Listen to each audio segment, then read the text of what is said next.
Hey everyone, welcome back to Kearns Customs Garage. I am your host, David Kearns, and today we are going to be finishing the disassembly of the engine.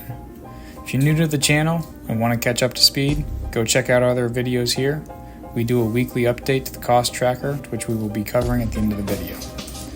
If you want to check out the full budget, I link a copy of it in the first video. That way you can follow along with the items that still need to be completed, or use it as a template for your own project. And with that, let's get started. There are a couple of one-off tools that we're going to be using today, so be prepared to purchase these for one job and then put them away for the next decade until you decide to take on another project like this again. Starting our list, we're going to need an engine stand and a pulley extractor tool. There are a couple of different variations of this tool. This one's from Harbor Freight that we tested out, and it actually did pretty well. You will also need a ratchet set and a lifter remover tool. And no, you cannot use pliers for removing the lifters, unless you don't care about damaging them. You will also need a piston cleaning tool and a long block of wood, and I'll show you why shortly.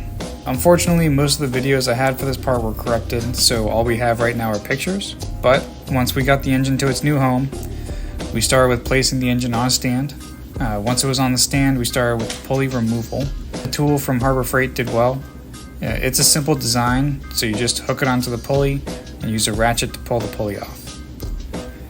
Next up, we have the lifter removal. If you aren't saving these, then you can be a little bit rougher in your removal, but if there's any chance you might save the lifters, I highly suggest that you get the proper tool.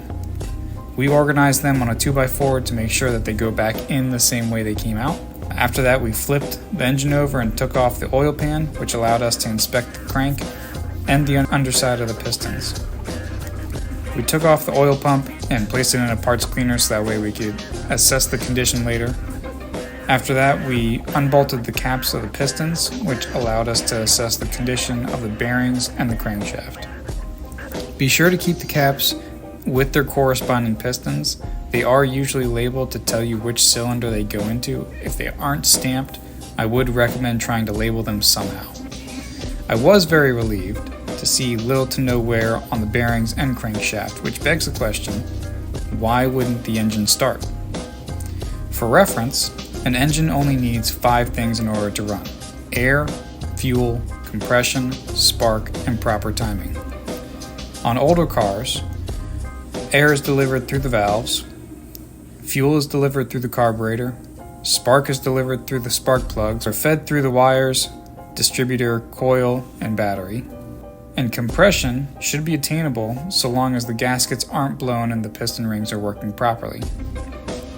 Now, one valve was blown in the heads, which could be a contributing factor, but the fuel was being delivered directly through the carburetor since the gas line was disconnected. The spark plugs, wires, distributor, coil, and battery were all brand new. The distributor was properly installed, making sure that the points were facing the proper direction. And the timing chain was almost brand new when we took the cover off, which means our only remaining factor would be a loss of compression, which could be the result of broken piston rings. So, let's get the pistons out. Now, normally, pistons are removed by unbolting the caps, placing a rubber hose on the threads so they don't scratch the cylinder walls, and then tapping them out of the engine with a wooden stake or something similar. The process we took to remove pistons was remove the caps, place rubber hoses on the threads so you don't scratch the cylinder walls, and then smash the ever-living out of the pistons. You guys don't understand. Well, maybe some of you do, but these suckers were so stuck that we split the piece of wood that we were using to hammer the pistons out. Eventually, we were able to remove the pistons and saw that the piston rings were basically fused inside the grooves. So we broke the rings off and then put the piston on a vise so that way we could effectively use the piston cleaning tool. But of course, nothing can ever be simple, and the tool was just cutting into the piston, which meant any ring we put in likely wouldn't fit right. See, piston rings are so precise that they are cut to 1/1000th of an inch at the cylinder diameter, which means since we cut through the pistons, we now need to replace the pistons Otherwise, any rings that we try to install wouldn't create a good seal. To add to my disappointment, we had recovered some spare pistons from my grandfather's garage, but only 4 out of the 8 were salvageable, so we had to buy a new set anyway. On the bright side, I believe I found the root cause that was prohibiting the engine from turning over, so now we can begin cleaning everything up and ordering new parts to make this engine look like new. Unfortunately, the pistons took up more time than we expected, so we have to wrap up for today. No additional cost to the tracker, since today consisted of primarily man hours and the tools that we needed for this project were already here. Adding the general cost for those tools here, just in case you guys need them. I looked up Harbor Freight, Home Depot, and Amazon to find these prices, just for your information. Today we're spotlighting 2 videos. First, shout out to Box Wrench. They have a great tutorial on removing pistons. Also, big shout out to the Roy Garage. I feel like they really have their priorities straight of ensuring you include family in your build. Building cars isn't always about making the biggest, baddest engine. You need to make sure you have someone to enjoy it with.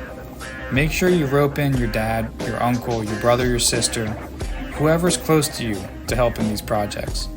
Because misery loves company. I'm just kidding. These are great projects to include family members because you guys solve problems together, and that helps create memories that'll stay with you forever.